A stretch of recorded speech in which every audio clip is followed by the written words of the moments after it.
ni na yadda da Abba Kyari a nemo mun ma'aikata a 'yan sanda da ya aikin Abba Kyari a Najeriya. To masu aikin muke nema ko mara aiki? Wallahi tallahi a 'yan Najeriya a cikin barayi wanda aka kama su ta turawa red handed akwai wanda za a samu ya saci biliyan 10 a Najeriya ko babu? Red handed dumu-dumu ko babu? Amma wallahi akwai wanda aka basu.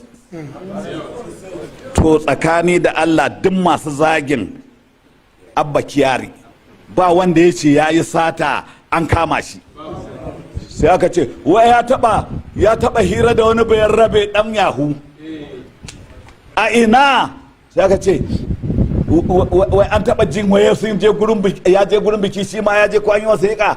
Sunan wannan sata? Akan wannan ne za a ce an sauke shi? Lauyoyi musulmi ku bi mana kadin wannan dan mu ba mu yadda ba, ko kun yadda?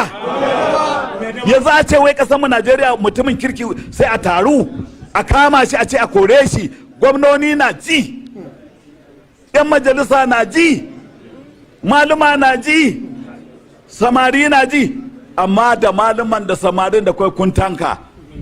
Yanzu siyasa ku ta bar irin ta tumaki ta komo ta awaki, kun fara magana. Ni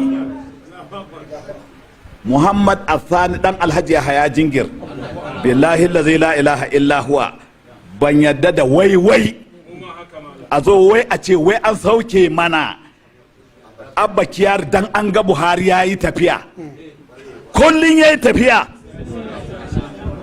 sai shegunce sun cuce mu.